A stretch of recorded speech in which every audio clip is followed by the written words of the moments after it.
Shalom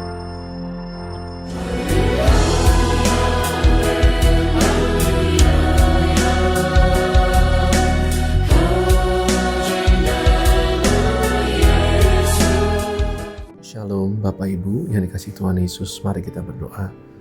Ya Bapa Surgawi, kami ucap syukur atas segala kasih karunia-Mu. Biar Roh-Mu yang Maha Kudus yang memimpin kami selamanya, juga memimpin semua jemaat-Mu dimanapun berada, agar mereka semua bersatu, saling mengasihi, mengampuni, memberkati, dan menjalankan apa yang Tuhan Yesus perintahkan kepada kami semua, untuk kami memberkati, untuk memberi damai sejahtera di bumi. Tuhan Yesus dipermuliakan ya Bapa melalui diskusi ini. Dalam nama Tuhan Yesus. Amin. Shalom Bapak Ibu. Dalam firman Tuhan di Ibrani 7, di Perjanjian Baru, Ibrani 7, kita lihat ayat 1. Sebab Melkisedek adalah Raja Salem dan Imam Allah yang Maha Tinggi. Ia pergi menyongsong Abraham ketika Abraham kembali dan dari mengalahkan raja-raja dan memberkati dia. Ayat 2, kepadanya pun Abraham memberikan 1/10 dari semuanya. Menurut arti namanya, Melkisedek adalah pertama-tama Raja Kebenaran dan juga Raja Salem, yaitu Raja Damai Sejahtera. Ayat 3, ia tidak berbapa, tidak beribu, tidak bersilsilah, harinya tidak berawal dan hidupnya tidak berkesudahan. Dan karena ia dijadikan sama dengan anak Allah, ia tetap menjadi imam sampai selama-lamanya. Ya, kalau kita lihat baik-baik kalimat demi kalimat ini, kita perhatikan bahwa memang Melkisedek itu adalah manusia seharusnya yang menemui Abraham, wujudnya manusia. Namun kita juga belajar karena di saat dikatakan pertama kali di ayat 2-nya, menurut arti namanya, kata pertama-tama ya, pertama-tama. Jadi intinya adalah proton itu first yang diutamakan, didahulukan. Jadi diartikan pertama-tama alias didahulukan. Melkisedek artinya adalah Raja Kebenaran, Raja Benar, King of Righteousness, Sedek, sedekahan, Raja Kebenaran. Jadi besar sekali. Melkisedek ini dari namanya harus diartikan Raja Benar, Raja Orang Benar, Raja Kebenaran. Dan juga Raja Salem, Shalom artinya damai sejahtera. Jadi Raja Damai Sejahtera. Jadi besar sekali orang ini. Besar sekali. Dan ada kalimat tidak berbapa, tidak beribu, tidak bersilsilah. Memang banyak orang atau mungkin sedikit orang yang percaya maksudnya ini tidak berbapa, tidak ada yang tahu bapaknya. Ada yang bilang tidak tahu ibunya. Juga tidak tercatat dalam silsilah orang-orang Ibrani. Iya. Karena jelas tulisannya tidak berbapa, tidak beribu, dan tidak bersilsilah. Ya, namun dengan kalimat harinya tidak berawal, orang bisa ngomong lagi, oh ya nggak ada yang tahu kayak apa dulu, seperti apa mulainya. Terus hidupnya tidak berkesudahan, bisa jadi. Para ilmuwan Alkitab bilang maksudnya adalah hari itu artinya nggak ada yang tahu setelah itu dia kemana. Oh iya, itu juga benar. Tidak ada yang salah. Tidak ada yang tahu ibunya siapa, tidak ada yang tahu bapaknya siapa, tidak ada yang tahu silsilahnya gimana, tidak ada yang tahu dia awalnya gimana, tidak ada yang tahu setelah itu kemana. Benar, itu juga benar. Namun kalimat ini tidak bisa dibantah. Bahwa ia tidak berbapa juga tidak bisa dibantah. Jangan berkata-kata bahwa tidak berbapa maksudnya tetap ada bapaknya. Nggak bisa. Ya bilang ya, tidak bilang tidak. Tetap bisa berarti juga. Bukan hanya tidak ada yang tahu bapaknya, bisa juga tidak ada bapaknya. Jangan bilang yang ini salah hanya karena ada idiom atau suatu kebiasaan pepatah atau suatu catatan ya bahwa biasanya ini artinya tidak ada yang tahu bapaknya gitu. Itu benar juga. Tapi juga tidak berarti pasti Melkisedek itu ada bapaknya. Nggak bisa ngomong gitu juga. Jadi ia tidak berbapa, itu kita harus terima juga. Tidak beribu, juga kita harus terima. Tidak bersilsilah, juga kita harus terima. Harinya tidak berawal, hidupnya tidak berkesudahan, juga harus kita terima.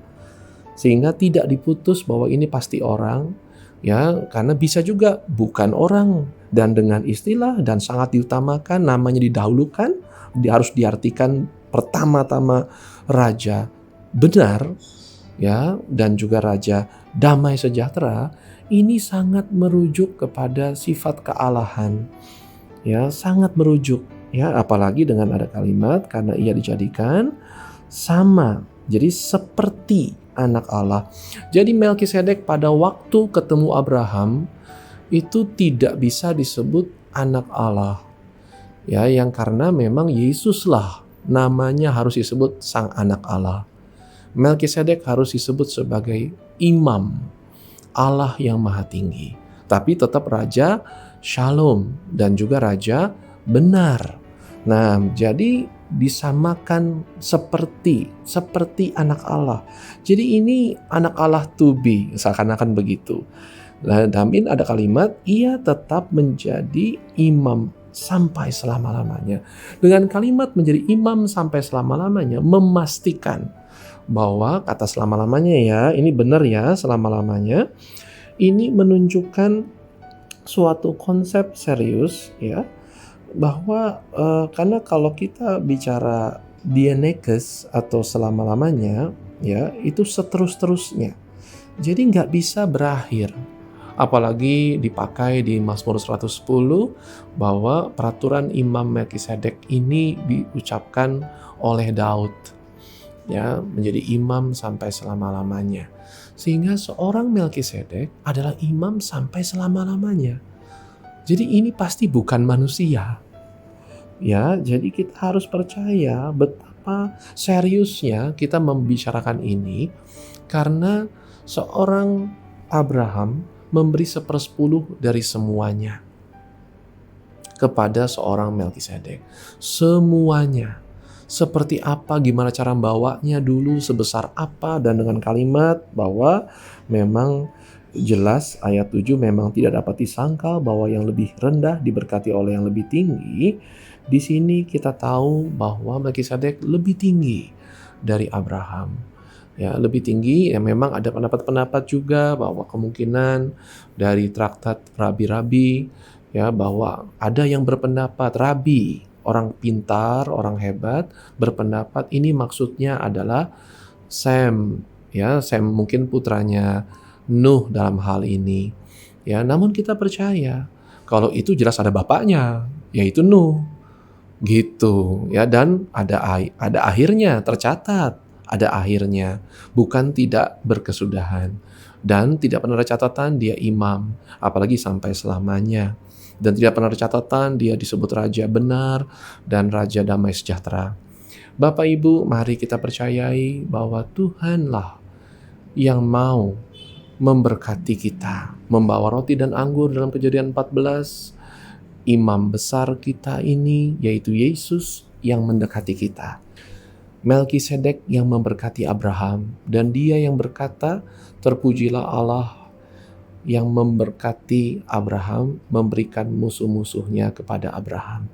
Sehingga benar kita belajar dari Kejadian 14, ya, mengenai ibadah, yaitu adanya persepuluhan, adanya pemberkatan, adanya puji-pujian kepada Allah, dan yang paling penting memang Allah yang mendekati kita juga.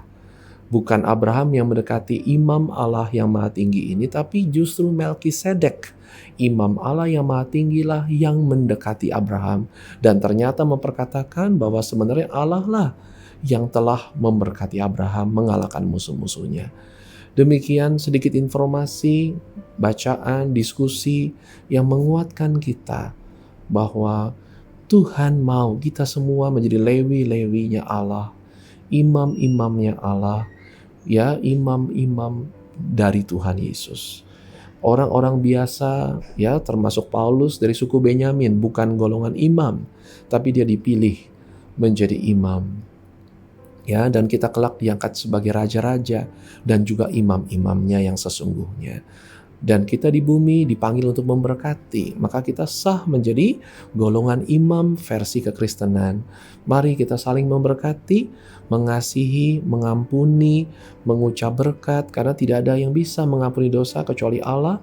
Namun imam-imam mengangkat persembahan di hadapan Allah supaya dosa orang diampuni, supaya kesalahannya dihapuskan. Sehingga kita sekarang menjadi golongan imam-imam menurut Melkisedek ini, di mana Tuhan Yesus mendekati kita, ya, dan memberi kita roti dan anggur untuk dipersembahkan kepada Allah. Nah, Bapak Ibu, kita percaya Tuhan Yesuslah anak Allah, sehingga Imam Melkisedek seperti anak Allah yang Yesus Kristus.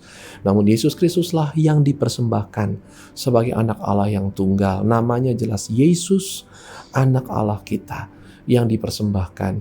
Dalam roti dan anggur kita angkat, kita persembahkan, kita saling memberkati, kita mengucap berkat, kita diampuni, kita diberkati, kita saling memberkati, memuji-muji Tuhan. Itu ibadah kita, menolong sesama, memberkati sesama. Nama Tuhan Yesus dipermuliakan. Tuhan Yesus memberkati kita semua, imam-imam Allah menurut Melkisedek, Tuhan Yesus kita. Amin.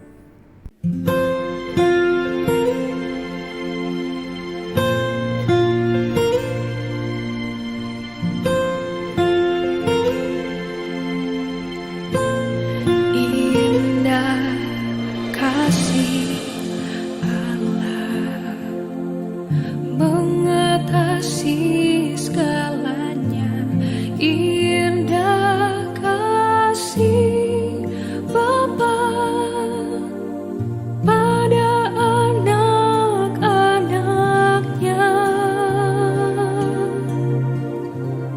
Kau mengasihiku,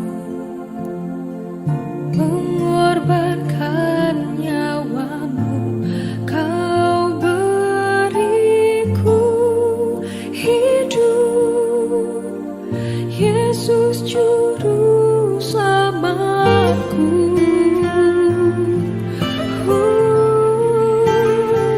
Karuniamu, karuniamu, anugerah hidupku,